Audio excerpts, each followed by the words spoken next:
Estou de volta mais uma vez e hoje eu vim falar para vocês todos os livros que eu li no mês de outubro. Todos os livros extras, no caso, né, que eu li nesse mês.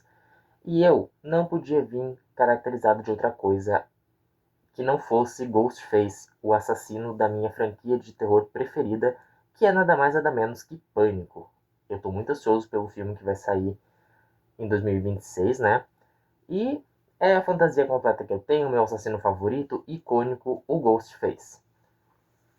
Mas o vídeo não vai ser apenas com livros de terror, porque nesse mês eu li muitos livros extras assim incríveis. Teve ficção científica, teve mistério, obviamente, teve Agatha Christie e teve também um clássico do horror que eu li em leitura coletiva com a minha prima, que a gente faz uma leitura coletiva por mês, né? Então, vamos ao vídeo. O primeiro livro que eu vim falar para vocês é Jurassic Park, do Michael Crichton.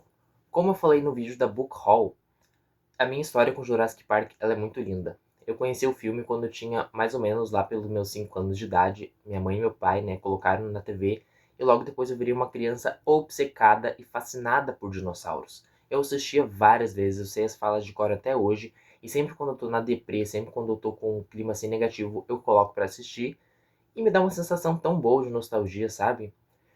Desde quando eu comecei a minha carreira de leitor, eu queria muito ler Jurassic Park. E foi no mês passado que eu comprei um box com 4 livros da editora Aleph e veio Jurassic Park. Então veio aí a leitura. Mas o que vai falar sobre esse livro? Sobre dinossauros? Obviamente. Porém, tem muita coisa além dos dinossauros. Aqui a gente conhece o excêntrico milionário John Hammond, um senhor de mais ou menos 60 anos, que vai contratar uma empresa genética chamada InGen. A InGen ela faz o seguinte: há muito tempo atrás, quando os dinossauros ainda dominavam a Terra, existiam como hoje os mosquitos. Os mosquitos eles iam até os dinossauros, tiravam o sangue deles e depois saíam por aí. Só que acontece que muitos mosquitos, depois de retirar o sangue dos dinossauros, eles iam até algumas árvores e ficavam lá. Essas árvores que eles iam, muitas delas tinham seiva. Sabe o negocinho laranja que sai da árvore? Como se fosse o sangue da árvore? Então, a seiva pegava nos mosquitos e fazia com que eles ficassem ali paralisados.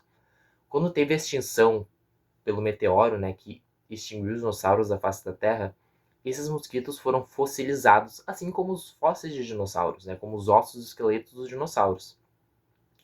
Com esses mosquitos fossilizados, a InGen, né, que é a empresa genética do Jurassic Park, pegou o âmbar, né, que é a substância ali que o mosquito está dentro, pegou o âmbar e meio que fez furinhos nele para pegar o sangue dos mosquitos para colocar em ovos e fecundar novamente os dinossauros. Porém, o sangue não é uma coisa assim super acessível para criar vida. Então, os geneticistas da InGen, eles precisavam de outras cadeias de DNA. Então, eles começaram a pegar de aves e sapos para colocar junto para fechar as lacunas do DNA dos genes dos dinossauros, assim criando esses animais incríveis. O John Hammond, então, ele vai convidar para o parque temático dele, onde ele vai expor dinossauros ao público, algumas pessoas. Ian Malcolm, um teórico do caos, Donald Gennaro, o advogado do Hammond, e Ellie Sattler e Alan Grant, que são dois paleontólogos, né, duas pessoas que escavam dinossauros. Ele vai convidar essas 4 pessoas para fazer uma visita no parque e tentar aprovar ele. Porém, tem um personagem que chama Dennis Nedry, e ele é de uma empresa concorrente da InGen, a Biosyn. E a Biosyn vai pagar uma porcentagem muito alta para ele ir até a ilha onde os dinossauros estão sendo mantidos no parque, roubar alguns DNAs e levar de novo para a Biosyn para eles fazerem dinossauros também. Porque eles não sabem como os geneticistas da InGen conseguiram recriar os dinossauros. Então o Dennis vai até lá, até, né, o Jurassic Park, pegar os DNAs e levar para a Biosyn. Só que meio a tudo isso, o Dennis acaba desligando as cercas eletrificadas onde os dinossauros estão dentro, o que ocasiona uma grande destruição e uma sequência de mortes brutais pela ilha quando os dinossauros, que, né, podem ser dos Velociraptors, que são dinossauros assim em tamanho médio, até o gigante e temido Tiranossauro Rex. Esse livro aqui, ele é incrível, ele tem umas 600 páginas, se eu não me engano, deixa eu ver. Ele tem 545 páginas, ele é um calhamaço, como eu mostrei lá no vídeo da Book Haul, Mas, gente, sinceramente, eu não vi o tempo passar quando eu tava com ele na mão. Eu até pensei, eu vou baixar no Kindle, eu vou ouvir um audiobook quando faço outra tarefa. Não, porque eu não conseguia largar o livro, não dava tempo de eu pegar pra baixar no Kindle, pra pegar o audiobook.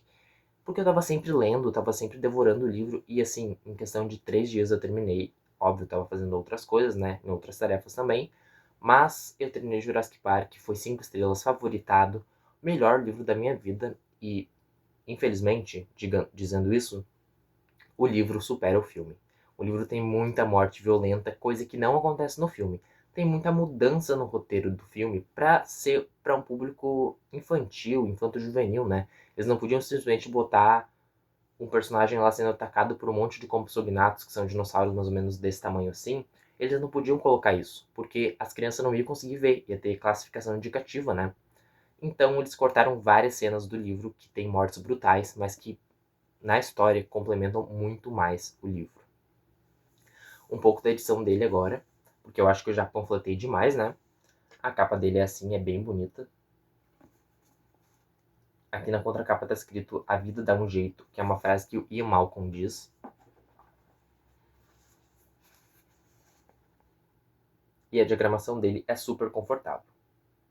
Depois de Jurassic Park, eu li o outro livro que veio nesse box, né, junto com os outros dois, que é Laranja Mecânica, do autor Anthony Burks. Esse livro aqui foi indicação da minha amiga Laura. Salve, Laura, beijo. Eu acho que eu nunca mais ouvi uma indicação tua, porque esse livro aqui foi um pesadelo pra mim.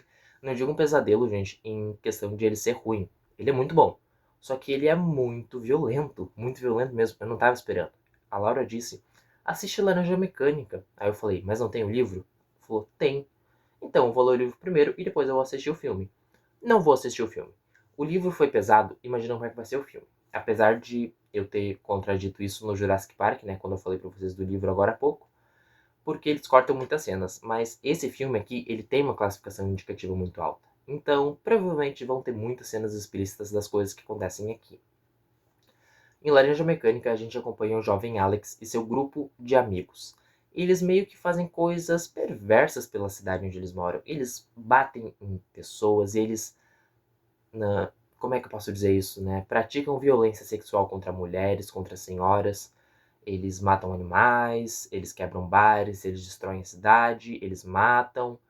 É uma coisa assim muito difícil, né, de lidar. E tudo vai mudar quando o Alex ele é abandonado por um dos melhores amigos dele. Eles estão lá invadindo uma casa de uma senhora, eles já pegaram e bateram muito nessa senhora também. E quando a polícia chega, os amigos fogem e meio que encurralam ele dentro da casa, fecham ele dentro da casa e ele é preso. Lá nessa cadeia ele é torturado, ele é espancado, ele sofre diversas assim ameaças, né, e tortura psicológica. E ele começa a ficar com ódio, crescer um ódio dele pelos amigos dele. Só que aí ele pensa assim: eu vou continuar apanhando, vou continuar sendo humilhado se eu continuar na minha personalidade. Então eu vou virar uma pessoa boa e vou começar a concordar com o que a polícia diz. E aí, depois de muito tempo, ele é solto e ele vai morar na casa dele de novo. Só que o livro não para por aí. Tem muitas outras coisas que vão acontecer depois disso. Apesar do livro ele ser finíssimo, tendo mais ou menos umas 200 páginas, tem muita coisa que acontece. Eu me surpreendi com a quantidade de eventos e plot twists que tem no livro. Esse livro aqui ele é uma crítica assim gigantesca à sociedade atual e ele é uma grande distopia anarquista, né? Onde tudo é um caos, a cidade é um caos, ninguém respeita ninguém, não se tem respeito pelas pessoas.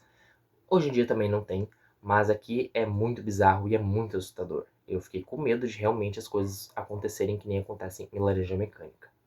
A minha nota para ele no Scooby foi 4 estrelas, eu gostei bastante da história, mas achei que faltou algum desenvolvimento ali por trás dos amigos do Alex, porque alguns deles morrem na história, não é nem explicado como. Eu queria saber o que aconteceu com eles durante o Alex estar na prisão. A capa do livro é assim, a contracapa, a lombada. E a diagramação dele é a mesma do Jurassic Park. O terceiro livro extra que eu li no mês de outubro foi um romancezinho assim clichê, que na verdade eu comprei para minha mãe o livro, né, mas tá na minha estante ali de qualquer jeito. Mas aí eu peguei e pensei, ela vai demorar pra ler, ela tá lendo outro livro, né? Então eu peguei pra ler Novembro 9, da Colleen Hoover. Sim, Colleen Hoover. Eu já li alguns outros livros da autora, como Verity, O Lado Feio do Amor, É Assim Que Acaba, e um outro lá que eu não me lembro. Eu acho que é esse, inclusive. É esse mesmo. Só li esses da autora mesmo e esse aqui. E quando eu comecei a leitura desse, eu tava achando muito boa e muito fluida. Tipo, primeiro capítulo, segundo capítulo, eu tava assim, nossa, que interessante, que dinâmica legal do casal. Só que começou a chegar no final e eu desanimei e a minha nota final para ele foi 3 estrelas, já dizendo logo de cara, tá? Por quê? Bom, aqui a gente vai ter dois personagens principais, um homem e uma mulher, obviamente. A Fallen, que é uma mulher, e o Ben, que é um homem, tá? A Fallen, ela meio que sofreu um acidente, uma explosão de fogo na casa dela, e o rosto dela ficou todo desfigurado, o corpo dela ficou todo fodido, e ela foi rejeitada pelos colegas, pelo pai e pela família dela. Só que um certo dia ela tá jantando no restaurante com o pai dela, e ele tá, tipo, descascando ela, humilhando ela, dizendo, tipo assim, tu não vai conseguir teu papel em teatro porque tu tá horrenda, toda desfigurada, toda queimada, toda cagada. E ela tá sofrendo muito com isso. Ela já é uma jovem de mais ou menos uns 20 anos, tá? Pra vocês terem uma ideia, ela não é moça, mas ela também não é, assim, mais velha. Tem 20 e poucos anos. E aí, no meio disso, ela conhece o Ben, que é um homem que tá sentado na mesa, do lado, e ele chega do lado dela e fala assim, então, amor, tu vai querer me apresentar teu pai agora ou depois? E ela não entende, ela acha que ele tá louco por causa disso, né? Tipo, uai, o cara chegou do meu lado e falou, meu amor, e aí ela entende que ele tá tentando fingir que ele é namorado dela pra contradizer o pai dela, de que ninguém ia se apaixonar por ela. Isso eu achei uma pegada, uma sacada genial da Colin Hoover. Tipo, nossa, a primeira vez que eu vejo um livro que o cara não é um filho da mãe escroto com a mulher, sabe? Ele tá ajudando ela. Só que o Ben, ele é escritor de terror, suspense, mistério, romance. E ele tá escrevendo um livro novo. Então, logo depois que essa janta termina, né? Ela decide se encontrar com o Ben todos os novembros 9, todos os dias 9 de novembro. E isso acaba acontecendo. Eles se encontram todos os dias 9 de novembro. Ele começa a perguntar como é que tá a vida dela e ela vai contando. E ele vai dizendo também que tá escrevendo um romance sobre ela. Meio suspeito, né? E aí a sacada do livro é quando ela começa a desconfiar que ele tá escrevendo a história dela como se fosse uma história de terror. E aí ela começa a ficar pensando, será que eu tô fazendo certo em sair com esse cara? Porque, tipo, eu vejo ele uma vez no ano, literalmente, todos os anos. E aí ela começa a desconfiar e eles começam a entrar ali numa crise de brigas, né? Foi a partir deste ponto que eu comecei a desgostar da leitura. Porque passou de um romance para uma briga de casal infinita que não terminava nunca. Apesar deles transarem algumas vezes e ter, assim, né, momentos bonitinhos, era a briga deles o tempo todo até o final da porra do livro. Perdão pelo palavreado. Mas foi isso. Foi isso que me decepcionou no livro. Eu li tanto no físico quanto em audiobook enquanto eu estava trabalhando, né? Lavando a louça, no caso, óbvio, eu não vou estar trabalhando atendendo os clientes com audiolivro. Mas enquanto eu estava lavando a louça, porque eu trabalho de tanto de garçom quanto de caixa e tanto quanto de bibliotecário, digamos assim. Então sempre que eu podia eu estava ouvindo audiolivro e para tentar, né, aumentar a velocidade da minha leitura. Mas essa foi a minha nota final, 3, porque não foi tão bom, mas não foi tão ruim assim, porque eu gostei muito do início do livro. A capa dele, a contracapa e a diagramação dele.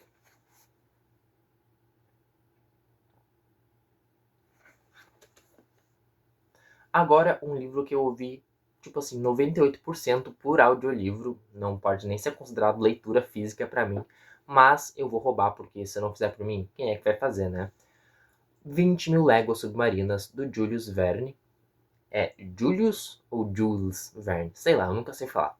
20 Mil Léguas Submarinas, do Jules Verne, tá? Esse aqui é um livro de ficção científica que eu comprei há pelo menos uns 3 ou 4 meses em um sebo lá na cidade que eu trabalhava antes, né? Que eu estagiava, no caso. E ele estava na estante há muito tempo, ele é um calhamacinho, ele tem quase 600 páginas. Quase 500 páginas, tem 435 páginas, tá? E ele vai falar sobre uma viagem submarina. No caso, o Jules Verne, ele é um grande visionário do futuro, porque esse livro aqui é de muito tempo atrás, deve ser de uns dos anos 1800, 1900, quando não existia submarino. E aí esse livro vai contar a história de um homem que ele tá vivendo a vida dele normalmente, quando na cidade onde ele mora, vão ter pescadores que estão dizendo que vão ver criaturas marinhas com luzes de LED. Tipo, como assim, sabe? A criatura emite uma luz muito forte que ilumina embaixo do mar. E aí, esse homem principal, ele vai começar a... Ele vai começar a procurar evidências. O nome dele é Pierre, e ele é um professor. Ex-professor, eu acho. Ele vai começar a procurar evidências dessa criatura marinha. Até que ele é convidado para participar de uma expedição pelo oceano, a 20 mil léguas submarinas, em um submarino. Sim, esse submarino ele tem a aparência de uma criatura, e ele é meio que comandado por piratas, ou pescadores, como é que é? Marinheiros, né? Digamos assim. E aí o professor Pierre, ele acaba indo nessa expedição e ele vai descobrir as coisas mais fascinantes. O Jules Verne escreveu coisas assim incríveis no livro. Eu não lembro direito o nome deles porque eu não li o físico, né? Como eu disse, eu li pouquíssimo do físico, tipo, só várias vezes que eu tava, tipo, indo dormir e lia 20 minutos no livro físico antes de dormir. Por isso eu não lembro direito dos nomes. Mas eu vou tentar, assim, né, deixar claro para vocês. O Pierre, ele vai embarcar nessa aventura, nesse submarino. Ele vai descobrir espécies novas de criaturas marinhas, criaturas terrestres, ilhas desconhecidas, tribos canibais, tribos, assim, que nunca tinham tido contato com a civilização. É uma coisa muito doida, é uma coisa muito legal e valeu a pena demais a leitura desse livro aqui. A minha nota total para ele no Scooby foi 4 estrelas, porque eu me surpreendi. Eu não dava nada por ele, ainda mais por ser um calhamaço. Mas quando chegou no final, eu pensei, cara, o Julius Verne é uma pessoa muito inteligente, sabe? Muito inteligente mesmo. A capa do livro, a contracapa e a diagramação. Esqueci de falar, mas o nome do submarino do livro é Nautilus, tá? Que é o nome de uma criatura pré-histórica, se não me engano, extinta há muito tempo atrás. Ele é um livro da editora Penguin, ou seja, ele não tem orelha, é uma edição econômica. Agora um livro super fofinho que eu li, que pode ser considerado romance ou pode ser considerado cozy, que se escreve C-O-Z-Y, né? Cozy é um tipo de leitura confortável. Eu acho que é literalmente tradução do inglês para português de cozy para confortável, tá? Que foi Vou Te Receitar um Gato, da autora Shiu Ishida. Eu não sei falar essa língua, tá? Eu espero que eu esteja falando certo. Não me julguem, por favor. Shiou Ishida. Ela escreveu Vou Te Receitar um Gato, que é um livro que gira em torno de uma clínica que receita gatos.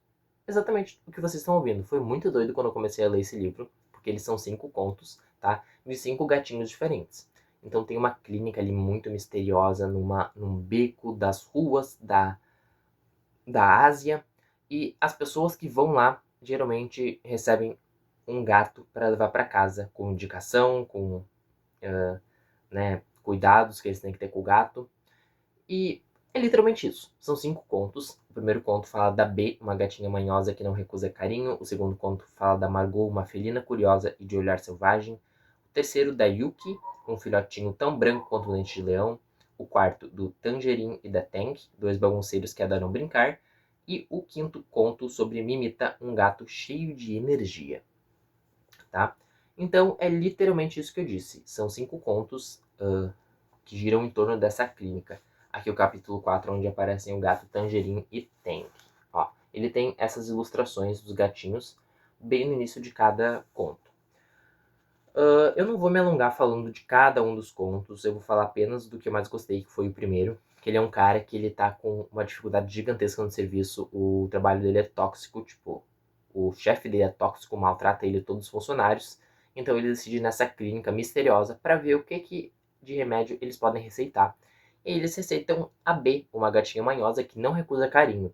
Ele fica, tipo, vocês estão me dando um gato para me levar para casa que vai me curar? E o doutor diz, sim, terapia com gatos é uma das melhores do planeta Terra. E aí ele começa a pensar, não vai dar certo, essa gata até que é bonitinha, até que é legal, até que gosta de ficar perto de mim, mas não vai dar certo. Até que um dia o chefe dele dá uma prancheta para ele assinar. E ele leva para casa e dorme na cama, porque ele tá exausto. Quando ele acorda no outro dia, a gatinha destruiu a prancheta. Ele fica pistola, mas ele não faz nenhum mal pro bichinho. E vai até o chefe dele e diz então, a prancheta foi destruída pela minha gata. Aí o chefe dele olha e diz, tu tá demitido. E ele fica triste, ele entra em depressão, ele vai pra casa, ele leva a gata de volta pro centro lá, né, onde ele pegou a gatinha. E o cara diz assim, que bom que ela ajudou você. Aí ele fala, tipo, como assim? Eu fui literalmente demitido. Aí o Dr. Peg diz, exatamente. Tava reclamando que o emprego era tóxico, que tu não gostava de trabalhar lá. Ela fez tu ser demitido. Olha, o trabalho dela tá concluído. E aí eu fiquei pensando, meu Deus, que doideira é essa que eu tô lendo. Mas fez muito sentido e eu achei genial essa proposta de uma clínica que receita gatos. Com certeza eu ficaria doente todos os dias, porque eu amo gatos. Falando bem sério. A capa do livro é assim. A contracapa. E a diagramação é bem bonitinha, tá? Ele é da história intrínseca, acho que eu esqueci de falar. E a minha nota final para ele lá no Scooby foi 4,5. Sim, uma nota altíssima para um livro cozy. Geralmente eu dou umas notas assim de 3 a 4, mas esse aqui foi 4,5, quase 5 estrelas e quase favoritado. Finalmente chegamos em Agatha Christie. Bom, minha mãe escolheu esse livro aqui porque ela estava desesperada para assistir o filme desse livro, exatamente a adaptação. A gente estava lá vendo nossos filmes que a gente tinha para olhar na nossa lista e ela falou, Vicente, tu tem que ler A Casa Torta de uma vez pra gente conseguir assistir ao filme. Eu pensei, por que não? Tu quer que eu leia? Ela disse, quero, lê logo pra gente conseguir assistir o filme. Eu peguei o livro e li em 3 dias. A Casa Torta é mais um livro da Agatha Christie. Esse aqui foi publicado originalmente em 1949 e é um mistério da Rainha do Crime. O que significa que não vai ter Hercule Poirot, não vai ter Miss Marple, não vai ter Tommy Tuppence, não vai ter Mark Easterbrook, graças a Deus, e não vai ter nenhum detetive que a gente já tenha visto. Vai ser um detetive totalmente novo, totalmente à parte nessa história. A Casa Torta é um thriller, né, suspense policial da Agatha Christie, obviamente, aonde vai ter uma casinha muito bonitinha, muito tortinha, que vai ter vários moradores, até que 2 pessoas vão ser assassinadas. O patriarca da família, meu Deus, o patriarca da família vai ser assassinado e logo depois a babá que cuida da criança. Todo mundo vai ficar apavorado, vai contratar um detetive para ajudar no caso, na investigação. E aí tudo vai desandar quando, meu Deus, não pode ser essa pessoa, não pode ser essa pessoa. A pessoa vai lá e morre. Então não era a pessoa. Ah, então é esse aqui. Ele vai lá e morre. E aí a gente fica angustiado. Eu tô literalmente falando desse jeito, nesse tom, porque eu fiquei exatamente assim durante a leitura de A Casa Torta. Foi uma leitura assim que me prendeu do início ao fim. Eu não parava de ler o livro, não parava. Quando eu cheguei no final, eu fiquei, que P é essa? O final me surpreendeu demais, apesar de eu acho que eu sou bem burro por não ter pensado nisso, porque eu já li outros livros que têm referências, né, que podem ter sido influenciados pela Casa Torta, e desde o início o assassino ou assassina estava na minha cara e eu nunca percebi. Depois eu assisti um vídeo da Duda Menezes, vou deixar o canal dela aqui na descrição, eu gosto muito dela, ela fala muito bem dos livros da Agatha, e ela disse que desde o início ela desconfiou do assassino ou assassina. Eu fiquei, cara, eu sou burro? Eu acho que eu sou burro mesmo, né? Porque era uma coisa muito óbvia desde o início, mas que todo mundo normal pensaria, não, não vai ser. É óbvio que não vai ser. Se for, é muita doideira. E realmente foi. E não foi doideira, foi totalmente real. Como que eu não pensei que era essa pessoa? Eu não vou falar quem é, obviamente, então leiam A Casa Torta e surpreendam assim como eu. Ou me chamem de burro depois porque vocês desconfiaram e eu não. O livro ele tem essa cor bem bonita, tem esse frasquinho de veneno. Ele é capa dura, da HarperCollins, né? É uma lombada. E a diagramação dele é padrão da diagramação da Harper. E agora vamos para mais um da Agatha Christie também. E o livro em questão é Três Ratos Cegos e Outros Contos. Gente, esse livro aqui, meu Deus, foi 5 estrelas, favoritado, um dos melhores livros de contos que eu li da Agatha Christie. Eu sei que tem mais outros livros, tem Assassinato no Beco, tem o Misterioso Mr. Queen, tem alguns outros livros de contos da autora, mas esse aqui, eu fiquei tão feliz quando eu li. Tipo, me deu uma sensação tão boa no coração, apesar de ser um livro de assassinato. Me deu uma sensação tão boa de quando eu tava lendo, tomando um cafezinho, tomando um chá. Quase na maioria das vezes era café, né, pra ficar acordado durante a noite. E eu amei demais a leitura de Três Ratos Cegos. Aqui a gente vai ter 8 contos, ou 12, se eu não me engano, 8 ou 12, tá? E todos eles vão se passar com um detetive diferente. Então a gente vai ter casos de Miss Marple, a gente vai ter casos de Hercule Poirot, e a gente vai ter o Três Ratos Cegos, que é o conto principal que dá título, que dá nome ao livro. Nesse Três Ratos Cegos, vai meio que ter ali uma casinha, né, uma pensão. Um casal vai comprar essa pensão e vai começar a alugar ela. Então tem, sei lá, 3 quartos. Eles vão começar a alugar para pessoas irem morando nessa pensão ali. E depois as pessoas irem embora. Geralmente pessoas que não têm muita vontade de ficar na cidade, que estão só de passagem. Do nada, quando tem 3 pessoas dentro dessa pensão, uma nevasca vai começar a acontecer. E não são 3 pessoas, não, são 5 pessoas, tá? Uma nevasca vai começar a acontecer e todo mundo vai ficar preso ali dentro.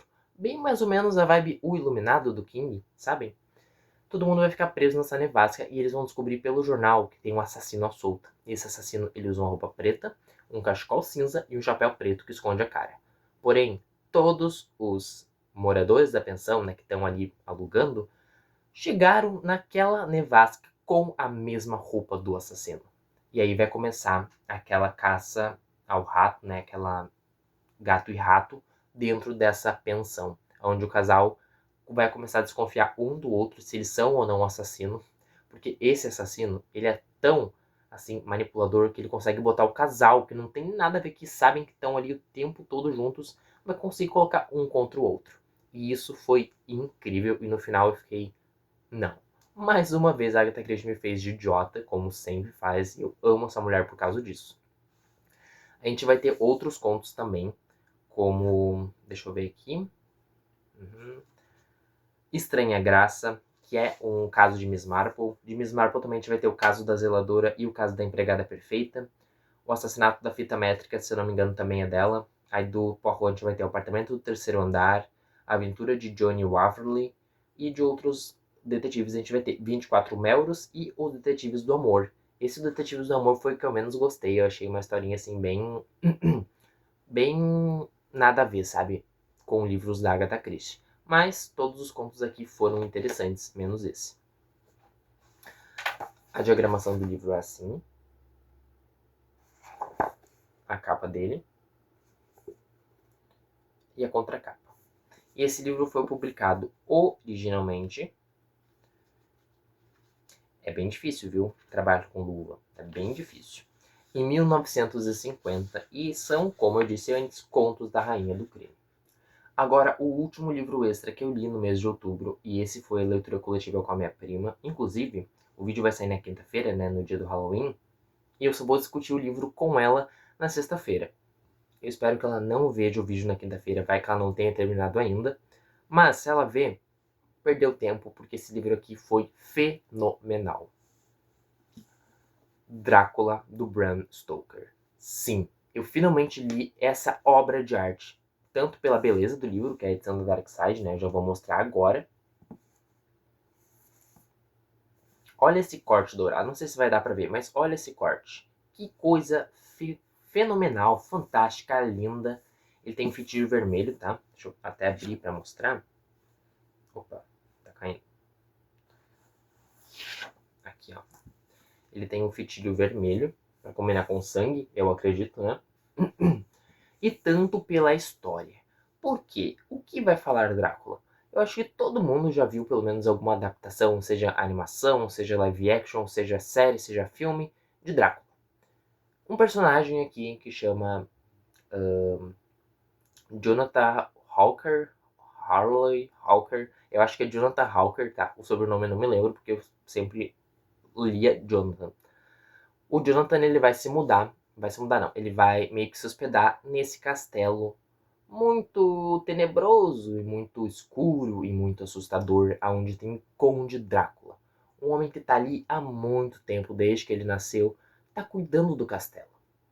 E aí, o Johnny, ele meio que vai ficar assustado, porque esse Drácula, ele dorme de dia e acorda de noite. Tipo, como assim, né?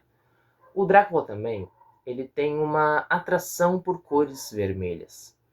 Tem até uma cena que eu achei muito boa, muito incrível, que o Johnny, ele tá meio que se penteando, se depilando, tipo, tirando a barba, e ele sem querer corta o dedo com a navalha, e o Drácula tá atrás dele. Aí ele olha pro espelho e não tem nada. Quando ele olha, o Drácula tá atrás dele. E não tem reflexo. E o Drácula, quando vê o sangue escorrendo, pula na mão dele e tenta morder a mão dele. Tipo, vira um animal, assim, sabe? Do nada, o Johnny se desvencilha e corre pelo hotel. Aí ele fica pensando, cara, tem alguma coisa errada com esse cara, né? Tem alguma coisa errada com esse conde. E ele nem desconfia que o Drácula, na verdade, é um vampiro. Uau! Sim, ó o plot twist aí, que não é plot twist para ninguém, né? Porque todo mundo conhece. O Conde Drácula é um vampiro sanguinário que vive ali há milhões e milhões de anos. Tá, talvez não sejam milhões de anos, mas há 1000 anos. E ele tá só por algum hóspede para ele, ó, meter os dentes no pescoço, sugar todo o sangue, tá? O livro ele é narrado de maneira epistolar. O que significa isso? Isso até me faz lembrar daquela frase do Chaves, né? Que ele tá lendo a carta, aí ele fala, tipo, a presente epístola. Quando eu era criança, eu nunca sabia o que isso significava. Agora eu sei, epístola é uma carta. O Johnny ele escreve várias cartas para sua amada, tá? Pra esposa, mulher, namorada, pra mina dele. Ele escreve essas cartas contando o que está acontecendo com ele no castelo, na pensão, no hotel, né? E aí, as cartas do Johnny simplesmente param de acontecer, porque você já deve imaginar o que acontece, né? Então, a mulher dele, ela vai conhecer o Van Helsing, que é um caçador de monstros. E os dois vão começar uma caçada mortal pelo Drácula. O Drácula, ele vai virar de predador para presa nas mãos do Van Helsing e da mulher, né? Da mulher do Johnny, que, ó, te arrasta pra cima. Então, o livro ele vai começar a ficar muito intenso, muito legal. Ele é um calhamaço. Sinceramente, ele é um calhamaço. Ele tem quase 600 páginas. Tá aqui eu abri na página 550, tá? Então ele tem quase 600 páginas. Mas eu e a Alice, minha prima, a gente decidiu ler só o Conde Drácula, né? Só o livro do Drácula em si. Porém, eu não consegui. Eu juro pra vocês. Então eu terminei o Drácula, tipo assim, no meio do mês. E eu comecei a ler todo o resto do livro, porque essa edição do Dark Side tá incrível. Incrível mesmo. Ó, aqui tá dizendo, ó, Diário de Jonathan Hawker, tá? A diagramação do livro. Ele tem esses detalhes em vermelho. Deixa eu ver se eu abro numa imagem, por causa da luva, né? Como eu disse, luva é complicado. Olha, tem algumas imagens, tipo aqui uma envergadura de um morcego. E no final ele tem um texto de apoio falando sobre o primeiro filme. Se eu não me engano, tem até escrituras. Olha que interessante. Escrituras quando o Bram Stoker, se eu não me engano, escreveu a obra, tá? Quando ele estava escrevendo. Vou tentar abrir na imagem do filme, acho que é no mais do final. É literalmente no final, tá? Aqui a gente tem uma imagem do Nosferatu, que é o vampiro aquele. A gente tem imagens do Drácula. Então, essa edição do Darkseid, apesar de eu ter pagado caro nela, eu paguei mais ou menos R$ 60 na Amazon, vale muito a pena porque ela é muito linda e tem super, assim, incríveis e excelentes textos de apoio que vão complementar ainda mais a leitura. Se vocês quiserem ler qualquer um desses livros que eu falei no vídeo de hoje, só entrar na descrição do vídeo que eu coloco sempre o link dos livros que eu cito ou que eu falo, tá? Que eu menciono. Sempre coloco o link deles da Amazon, não é o meu link porque eu não tenho isso. É qualquer link da Amazon normal, vocês entram no link e já vai abrir no livro para vocês, tá? Bom, o vídeo foi esse. Aqui tem um saldo de 8 livros extras lidos no mês de outubro. Se gostaram, deixe seu like, se inscrevam no canal, ativem os sininhos para receber todas as notificações e não perder nenhum vídeo. Como eu disse antes, entrem no link da Amazon que eu deixo na descrição de todos os livros que eu falo, tá? E o próximo vídeo eu acho que vai sair na semana que vem, lá pela segunda ou terça-feira ou quarta-feira, que vai ser a TBR do mês de novembro. Então é isso, e até o próximo vídeo e um bom Halloween para vocês.